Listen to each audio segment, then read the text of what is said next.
Okay, I've been asked to answer this question many times. Is Earth a prison planet? What about the reincarnation trap? What about the don't go into the light thing? How if you go into the light, it's a trick and you just get sucked back to Earth into another baby's body and the soul just keeps recycling and recycling and recycling? Or what about, is Earth just a loosh farm? We're just cattle, food for fourth dimensional beings to feed on?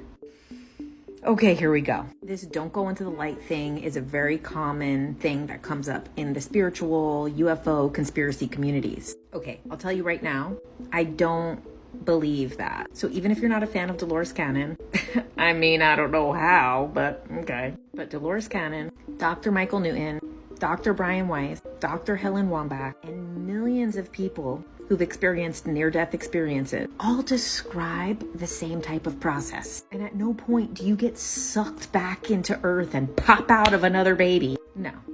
You go back to the other side, you review your life, and it'll be some time before you decide to come back here. And yes, you decide. Also, if you want to look at the Tibetan Book of the Dead, which guides monks through the death process, they describe something very similar too. Now, in the last parts, in this book, Pleiadian Agenda, she claims that there is a net that has been put around the planet by the Anunnaki to prevent people from experiencing their multidimensional self. In Bringers of the Dawn, they claim that creator gods ruling in other dimensions will create emotional trauma to keep Earth at a certain frequency and to nourish themselves. And this is where we get into the declassified CIA documents from the Gateway process. So while remote viewing, some people saw fourth dimensional reptilian humanoids that could not be perceived with their third dimensional eyes, but were actually all around us.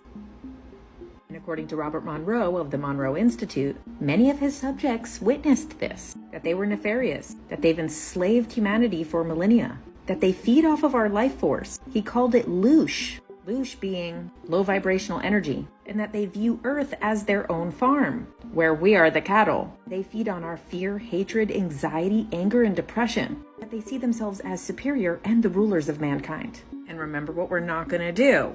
Feed into fear, because this whole theory is fear-based and their food is fear. But let's get back to the concept of serpents, dragons, lizards, all being so deeply intertwined with creation throughout many different cultures. So first, let's start with the Anunnaki. Enki, Anu's son, is often depicted as being half serpent. And in majority of these cultures, the serpent or dragon is not seen as a negative thing like it is in Christianity. There's many instances in Chinese culture of dragons bringing wisdom, and even of emperors mixing with dragons. Stories of women becoming pregnant from dragons, and this shows up several times. Also stories of half-dragon people in Japanese culture and Vietnam.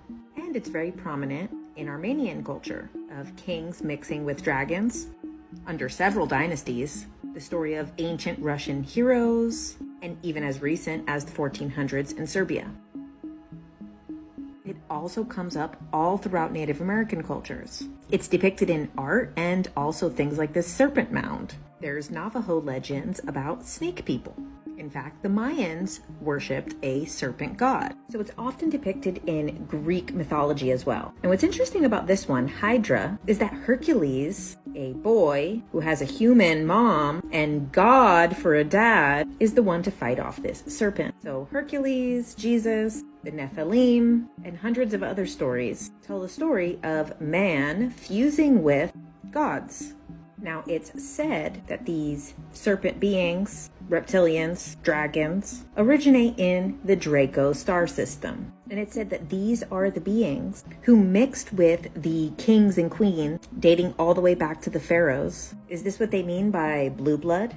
According to the Pleiadians, these lizard gods manipulated our DNA to prevent us from accessing the truth of our reality. Was it the manipulation of our DNA that tells the true story of the Garden of Eden?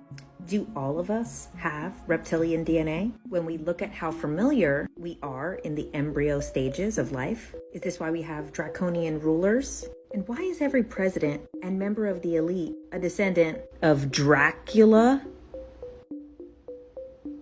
Well, I know everyone's like, well, Jen, do you believe in it? And the answer